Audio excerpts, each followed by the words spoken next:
साथियों, welcome back. एक बार फिर आप लोगों का बहुत बहुत स्वागत है मेरे YouTube चैनल पर। चलिए 66 बीपीएससी सचिवालय सहायक, बिहार दरोगा मेंस, इन सब को ध्यान में रख करके जो हम प्रिपरेशन करा रहे थे ऑफलाइन क्लासेज में, उसी को लॉकडाउन के समय हम कंटिन्यू करने का प्रयास कर रहे हैं ताकि आप लोगों की पढ़ाई में कोई बाधा ना हो, निरंतरता बनी रहे और कंटिन्यूटी के साथ आप अपने लक्ष्य को प्राप्त कर सकें। जब एग्जाम आए तो किसी भी तरह का आपको परेशानी ना हो, क्योंकि आपको पता होगा बहुत पुरानी कहावत है, slow and steady win the race. अगर धीरे धीरे भी चलें और लगातार चलते रहें तो निश्चित तौर पर मंजिल मिल जाती है। तो चलिए आज हम बात करेंगे जनरल साइंस समान विज्ञान के अंतर्गत फिजिक्स का जो टॉपिक चल रहा था उसी से आगे हम चले, जिसमें हम पढ़ रहे थे यही टॉपिक चल रहा था, inertia, force, Newton's law of motion. तो जिसमें हम न्यूटन के गति के नियम बता रहे थे और हमने कहा था कि न्यूटन ने अपने पुस्तक प्रिंसिपिया में 1687 ईस्वी में गति को समझाने के लिए एक एक कर 3 नियम दिए, जिसमें पहला नियम की मैं चर्चा कर चुका हूं, जिसके बारे में पता चला कि एक ऐसा नियम था जिसके द्वारा दुनिया को पहली बार एक नई भौतिक राशि का कॉन्सेप्ट आया, एक नई फिजिकल क्वांटिटी का। और वो भौतिक राशि के बारे में पता चला एक क्वांटिटी होता है, राशि, जिसको हम बल कहते हैं, जिसके बारे में मैंने कहा था कि बल के बारे में परिभाषा या डिफिनेशन क्या होता है ये प्रथम नियम से पता चलता। तो सबसे पहले प्रथम नियम के अंतर्गत ही इसको देखें कि बल के बारे में क्या कहा न्यूटन ने। तो बल जो पता चला कि किसी भी पिंड का जो जड़त्व होता है उसको भंग करने के लिए, जड़त्व को तोड़ने के लिए एक क्वांटिटी चाहिए जिसको हम बाह्य बल या बल कह सकते हैं। तो बिना बल लगे जड़त्व टूटता नहीं है। तो जो जड़त्व को भंग कर दे, जड़त्व से पिंड को हटा दे और उसकी स्थिति को परिवर्तित कर दे, वही क्वांटिटी बल है। क्योंकि इसी के बारे में न्यूटन ने कहा था कि पिंड विराम में है तो विराम में रहेगा और एक समान गति से चल रहा है तो चलते रहेगा, रुकेगा नहीं। कब तक? जब तक बल न लगे। तो यही बल को समझना है यहां पर। तो ध्यान रखना है बल के बारे में कहा गया न्यूटन के द्वारा कि बल क्या है। तो ध्यान रखना है बल के बारे में कि बल एक भौतिक राशि, फिजिकल क्वांटिटी। और कैसी भौतिक राशि? तो एक ऐसी भौतिक राशि जो किसी पिंड के स्थिति को बदल दे, स्थिति को बदल दे, या दूसरा स्थिति को बदलने का प्रयास करे, स्थिति को बदलने का प्रयास करे। तो ये दो काम है। अगर ये दो काम कोई भी कर रहा है तो इसको समझ लेना है कि ये निश्चित तौर पर फोर्स है या बल है। तो ये ध्यान रखना और समझना क्या है कि ये जो है एक इंपॉर्टेंट क्वांटिटी है भौतिक राशि के अंतर्गत, जिसके द्वारा दो ही काम हो सकता है, या तो पिंड की स्थिति बदल दे या नहीं तो बदलने का प्रयास करे। इसीलिए यहां बल को समझना। तो कोई भी कहीं भी किसी पिंड का स्थिति बदल जाए या बदलने का प्रयास किया जाए, चेष्टा किया जाए, तो जिसके द्वारा यह बदलाव होगा वही बल कहलाए। तो ये बात न्यूटन ने अपने प्रथम नियम के द्वारा लोगों को समझाया। जैसे हम एक कॉन्सेप्चुअली समझें कि एक पिंड है ऐसे, और इस पिंड का एक वजन है, ये रखा हुआ है कहीं ग्राउंड पर, और इसका मास जो है m बराबर 10 kg। तो 10 kg का पिंड है और इसको यहां पर रखा हुआ है, और कोई चाहता है कि इसको उठाकर हम कहीं और ले जाएं, इसको यहां से यहां ले जाएं, विराम में है तो ये चाहेगा नहीं कि हम यहां से ही लें, लेकिन आप इसको उठाकर यहां लाना चाहते हैं तो निश्चित तौर पर इस पर एक बल लगाना पड़ेगा। और अगर बल इस 10 kg के अनुसार लगाया जाएगा तो फिर ये लिफ्ट होगा और उठ करके आप इसको यहां ला सकते हैं। लेकिन एक बच्चा अगर फोर्स लगाए और ये F का मान ले कि 20 न्यूटन, तो 20 न्यूटन से लगाएंगे, क्योंकि 20 न्यूटन से पिंड उठेगा नहीं। तो ऐसा नहीं है, फोर्स लग रहा है, लेकिन फोर्स लगेगा तो इसके द्वारा अगर फोर्स का मान इसके भार के बराबर या भार के लगभग बराबर होगा तब ये यहां से उठेगा। अगर इससे भार के कम होगा तो ये फोर्स इसको हटाने में संभव नहीं होगा। और इसलिए दोनों कहा गया कि अगर बल पर्याप्त मात्रा में लगेगा तो स्थिति बदल जाएगी, और अगर बल इसके रिक्वायरमेंट के हिसाब से जितना बल से उससे कम लगेगा तो हटेगा नहीं। लेकिन ऐसा नहीं कि नहीं हटेगा तो बल नहीं, बल लग रहा है, लेकिन जितना बल चाहिए उतना बड़ा बल नहीं लग रहा। एक छोटे से बच्चे को कहीं नहीं उठेगा, 2 साल 3 साल के बच्चे से 10 केजी का पिंड नहीं उठेगा, लेकिन एक बड़ा व्यक्ति पिंड उठा लेता है। तो बड़ा व्यक्ति का बल अप्लाई हुआ तो पिंड की स्थिति बदल गई, लेकिन एक बच्चा बल लगाया तो बल लगने के बाद भी पिंड की स्थिति नहीं बदली, लेकिन यही जो क्वांटिटी ऐसा कर रहा है इसी को हम बल माने। तो पहला नियम यह पढ़ना था, यह ध्यान रखना। अब यहां के बाद जब इस बल के बारे में जानकारी मिल गया न्यूटन को, तो अब उनको यह पता करना था कि आखिर इस पिंड को उठाने के लिए बल चाहिए कितना, या कोई पिंड की स्थिति बदल गई तो कितना उस पर बल लगा, ये कैलकुलेट करना चाहते थे। और कैलकुलेट करने के लिए उन्होंने एक दूसरा नियम दिया, और दूसरा नियम के तौर पर न्यूटन का सेकंड लॉ पढ़ा जाता है। तो ये ध्यान रखना है, गति का द्वितीय नियम। तो ये गति का द्वितीय नियम बहुत इंपॉर्टेंट है। तो गति का द्वितीय नियम क्या कहता है इसी को समझना, और ये न्यूटन के प्रथम नियम के बाद द्वितीय नियम की बात आती है, और द्वितीय नियम में क्या है इसी को समझना। तो द्वितीय नियम में न्यूटन जो बल के बारे में पता लगा था, उस बल को मापने का कार्य करना चाहते थे। तो ये ध्यान रखना है कि बल को मापने की जो क्रिया होती है, ये बल को मापना है तो आपको न्यूटन सेकेंड लॉ का ही प्रयोग करना पड़ेगा। तो पहला पॉइंट यही पूछेगा, पहला परिभाषा किससे मिलता, तो प्रथम नियम से, और बल को मापा किससे जाता है, तो द्वितीय नियम से। तो कैसे मापेंगे इसको समझना, अब बिल्कुल कॉन्सेप्चुअली समझना है, रटना नहीं है। रटेंगे तो यहां साइंस का सवाल नहीं बनेगा आपसे, क्योंकि आजकल जो सवाल पूछा जा रहा है बहुत कॉन्सेप्चुअली और गहराई से पूछा जा रहा है। तो कैसे नापेंगे इसको समझें। तो ध्यान रखना है कि न्यूटन सेकेंड लॉ जो है वो बल को मापने के लिए, अब हम एक एग्जाम्पल दे रहे, उससे आपको बातें समझ में आ जाए। ये एक गेंद है, ऐसे ये फुटबॉल है, ये ध्यान रखना। अब ये फुटबॉल है और यहां इसका गोल पोस्ट है, ये ध्यान रखना। गोल पोस्ट होता है जिसमें गोल किया जाता है कि अगर फुटबॉल को हिट किया जाए और इस गोल में इंटर कर जाए तो गोल हो जाए। अब एक फुटबॉल खिलाड़ी आता है और अपने पूरे ताकत से इस पे बल लगाता है, जितना उसको चाहिए था, गोल का एक एक्सपेक्टेशन के हिसाब से बल लगाता है। तो ये गेंद पहली बार में बल लगाने पर ये गोल तक नहीं पहुंचता, यहां से उठता है और यहां आकर गिरकर यहां रुक जाता, फिर आगे नहीं बढ़ता। यही गेंद है, F1 लगा या F1 बल लगा पहला बार, तो यहां से यहां आया।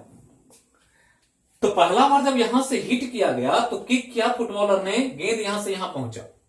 तो फुटबॉलर को आइडिया लग गया कि इतना बार हिट किए थे अभी नहीं पहुंचा, अगली बार फिर उसको मौका मिला और उसने F1 के जगह F2 फोर्स लगाया, और F2 फोर्स लगाया तो ये पिंड अब यहां से उठा और सीधा गोल पोस्ट में घुस गया। पहली बार में यहां से यहां आया था और दूसरी बार में यही गेंद यहां पहुंच गया। तो क्या अंतर है इसमें, तो अंतर यही है कि पिंड वही है, फुटबॉल वही है, लेकिन व्यक्ति ने जो फोर्स लगा रहा है वो फोर्स बदल गए। F1 और F2 दो अलग अलग फोर्स है, और F2 जो लग रहा है फोर्स F1 और F2, इससे पता चलता है कि F1 पहले जो लगाया था छोटा फोर्स था, बाद में F2 बड़ा फोर्स लगाया, ज्यादा तेजी से गति से ज्यादा दूर तक गेंद गई। तो यही समझना यहां पर कि पिंड पर जब फोर्स का मान बढ़ाते हैं तो उसमें गति का जो परिवर्तन होता है ज्यादा तेजी से होता है।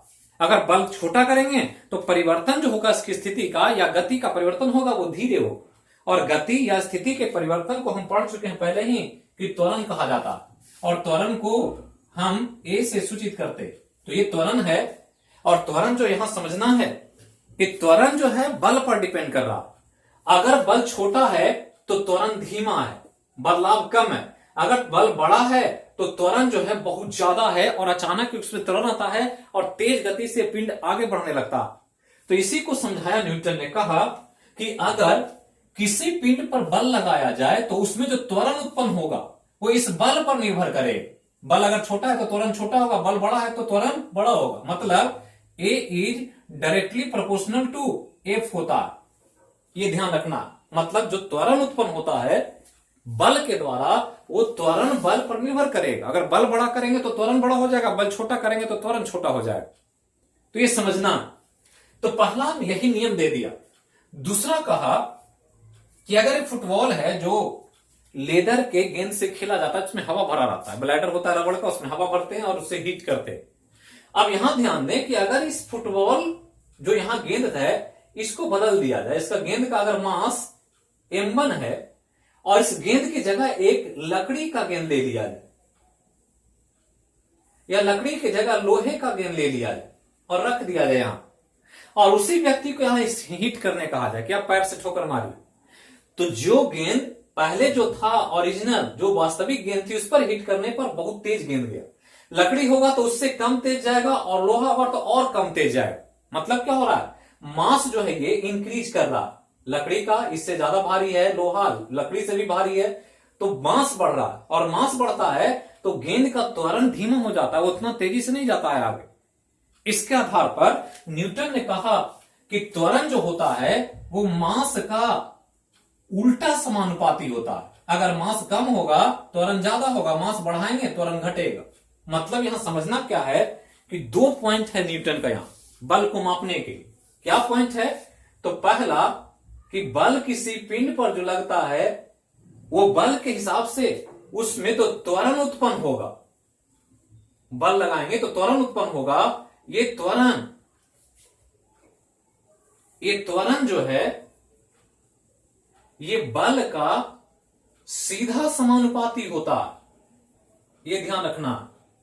तो ये एक पहला नियम दिया, मतलब दूसरा नियम के अंतर्गत पहला पॉइंट। तो पहला पॉइंट ये ध्यान रखना कि किसी पिंड में जो त्वरण होता है वो बल का सीधा समानुपाती होता है। और इसी में दूसरा पॉइंट दे दिया कि त्वरण जो होगा किसी पिंड का वो त्वरण पिंड के द्रव्यमान का, मास का व्युत्क्रमानुपाती होता है, मतलब उल्टा अनुपाती होता।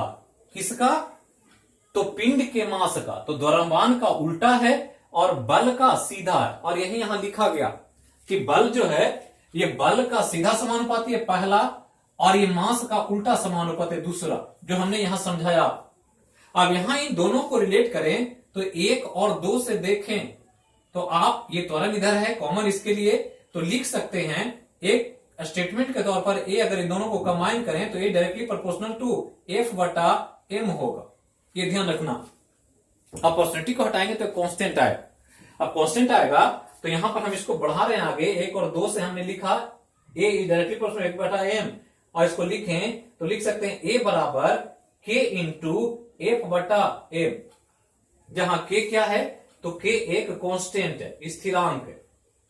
अब यहां ध्यान रखना है कि अब k कांस्टेंट है, अगर k का मान 1 ले लिया जाए तो k का मान 1 लेंगे तो यहां जो आएगा a बराबर 1 इंटू F/m, और इसलिए अगर लिखा जाए तो F बराबर लिख सकते हैं m इंटू a।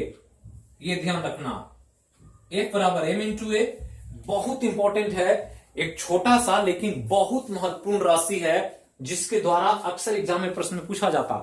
तो ध्यान रखना है F बराबर m इंटू a, जिसको आप लिख सकते हैं बल बराबर द्रव्यमान और गुना त्वरण। तो द्रव्यमान गुना त्वरण को बल कहते, और ये सब आप पढ़ चुके हैं। पहले भी हम कुछ जो वीडियो के माध्यम से आपको समझाया है वो सब कुछ बताया गया। तो ये ध्यान रखना है बल क्या है, तो द्रव्यमान और त्वरण। मतलब क्या है कि किसी पिंड पर बल अप्लाई किया जाए, बल लगाया जाए, तो बल जो लगा उस पर वो कितना लगा ये कैसे कैलकुलेट करेंगे, तो पिंड का द्रव्यमान और पिंड में उस बल के कारण जो उत्पन्न त्वरण है दोनों को गुना कर देंगे तो हमको पता लगेगा कि बल कितना। मतलब एक व्यक्ति हिट किया F1 से, तो इसका अगर त्वरण पता हो तो इसके मास और इस पिंड का त्वरण को गुना कर देंगे तो ये पता लगेगा कि कितना बड़ा बल इस पर लगाया गया। तो ये ध्यान रखना है कि पिंड पर जो बल लगता है वो द्रव्यमान गुना त्वरण से कैलकुलेट होता, और यही मापने का काम न्यूटन करना चाहते थे। उनका उद्देश्य था कि द्वितीय नियम से जो लगाया गया कि द्रव्यमान का उल्टा समानुपाती और बल का सीधा समानुपाती, इन दोनों रिलेशन को अगर कैलकुलेट किया जाए तो बल को आप कैलकुलेट कर सकते हैं। अब इन दोनों के आधार पर अगर यूनिट पूछा जाए तो बल का जो इकाई होगा, तो इकाई बहुत इंपॉर्टेंट है यहां पर, तो यूनिट ध्यान रखना है।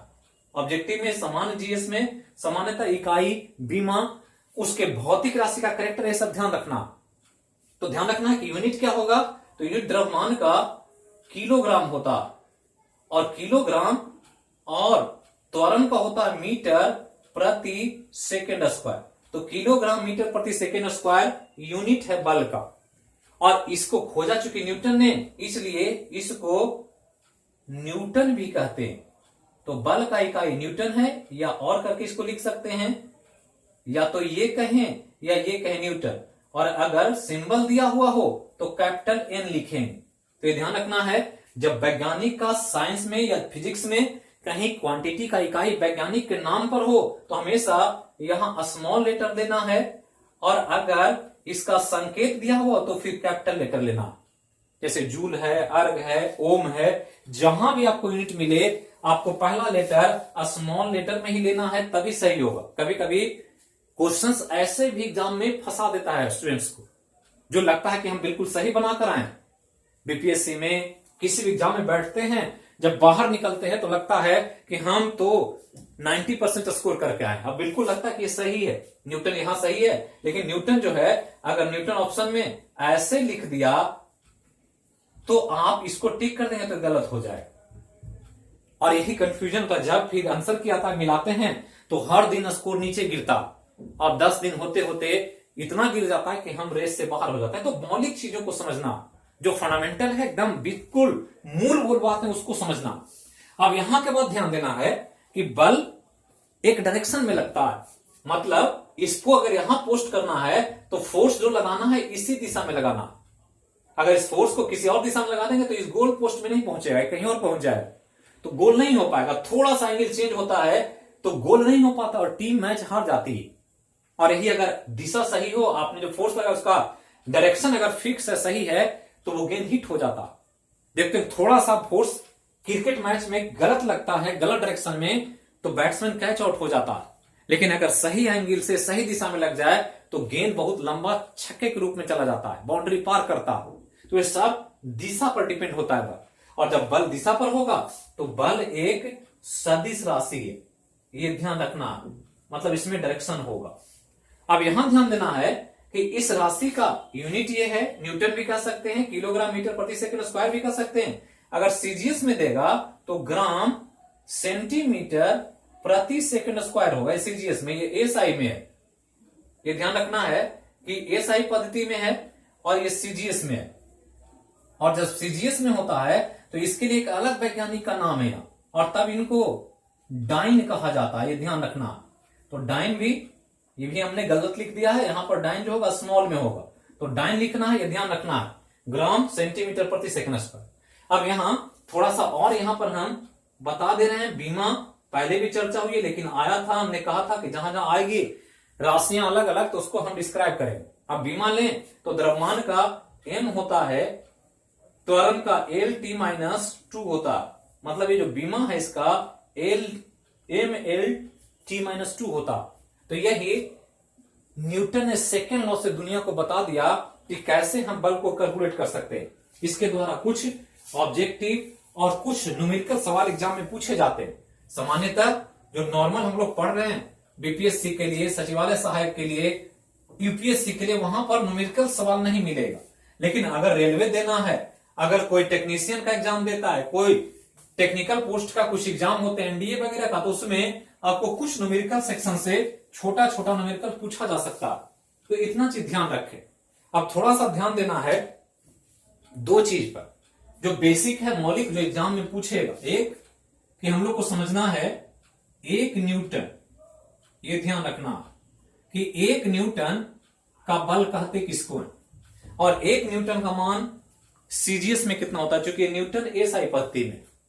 तो 1 न्यूटन का मान को समझने के लिए समझना क्या है कि एक पिंड हो ऐसे, और इस पिंड पर एक फोर्स लगाया जाए, ये एफ फोर्स लगाएंगे। तो एफ फोर्स लगाएं और ये पिंड में त्वरण उत्पन्न हो जाए ए बराबर 1 मीटर पर सेकेंड स्क्वायर का, ये ध्यान रखना। तो बल अगर लगाएं और त्वरण इतना आ जाए तो ये बल का जो मान है, ये ध्यान रखना है कि कैलकुलेट करने के लिए हमने कहा कि बल बराबर क्या होता है, तो अभी पढ़ा कि बल बराबर m इंटू ए होता है। तो अगर इसका मास m जो हो, ये दिया रहे 1 kg, 1 kg का मास है, और एक फोर्स लगाएं और 1 मीटर पर सेकेंड स्क्वायर का त्वरण उत्पन्न हो जाए, तो ये जो फोर्स होगा ये 1 न्यूटन कहलाए। मतलब सिंपल कि 1 न्यूटन बल होता क्या है, तो समझना क्या है कि 1 किलोग्राम 1 kg का पिंड में 1 मीटर पर सेकेंड स्क्वायर का त्वरण उत्पन्न करने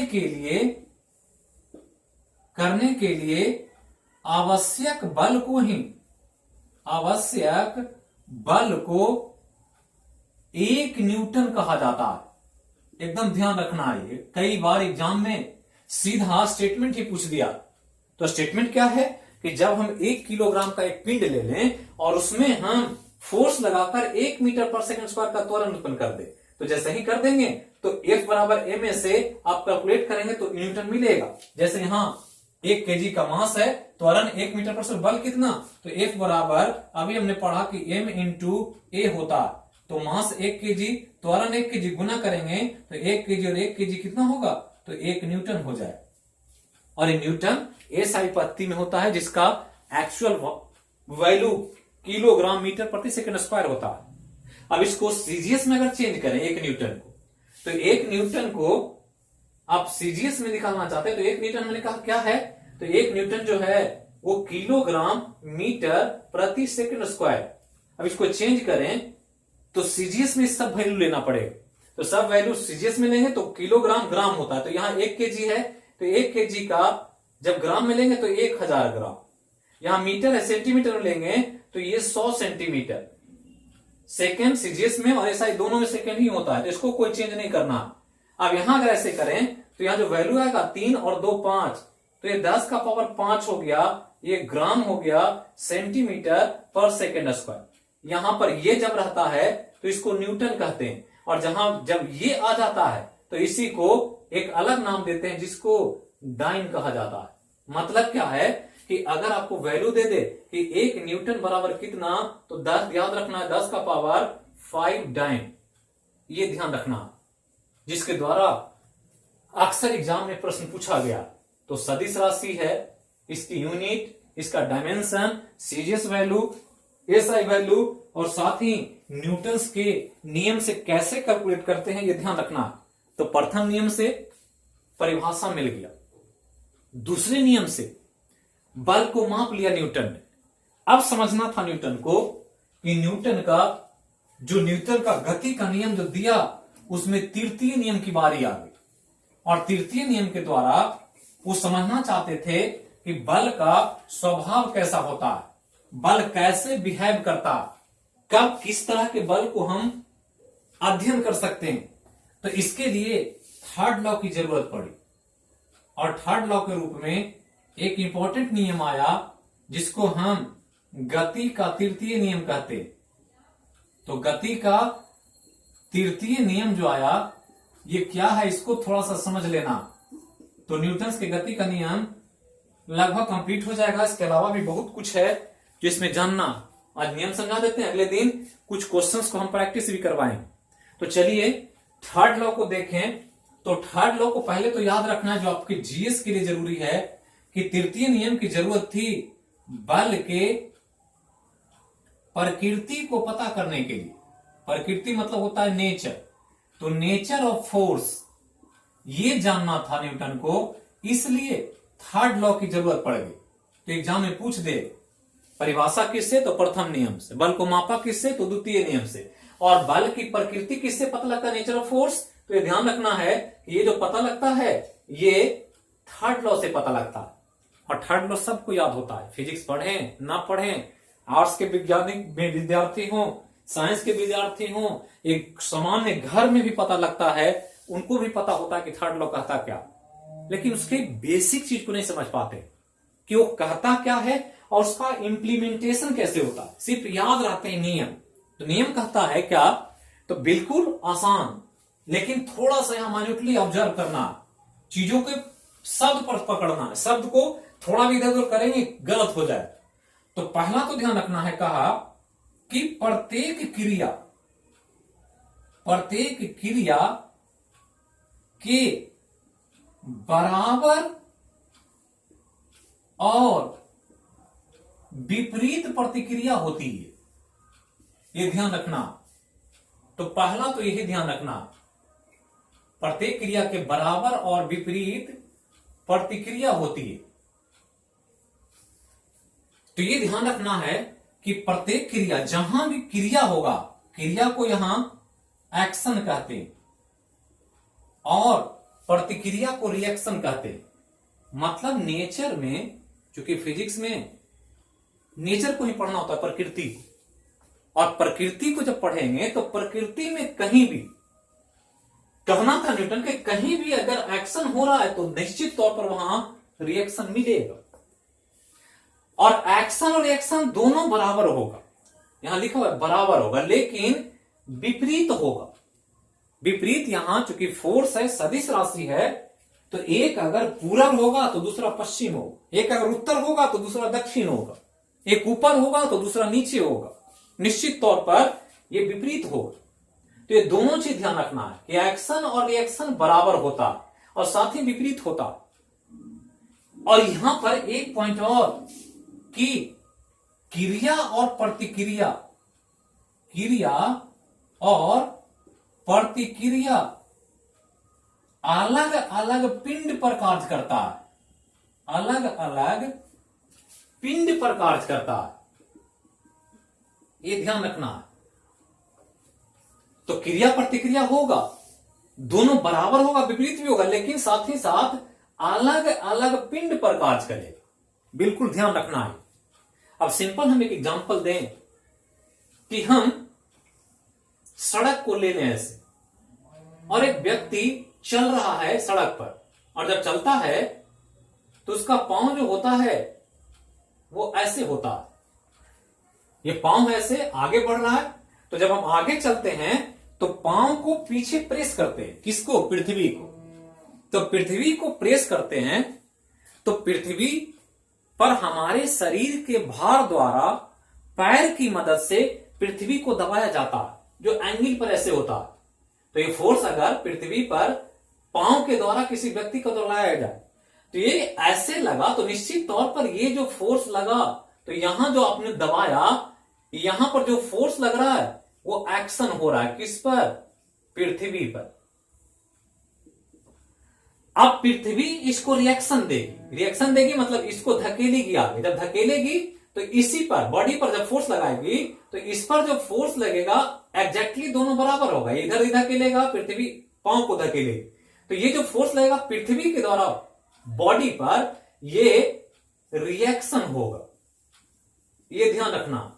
तो आपने पृथ्वी पर एक्शन किया और पृथ्वी बदले में रिएक्शन दिया। तो पृथ्वी जब रिएक्शन देती है तो निश्चित तौर पर हम चल पाते हैं।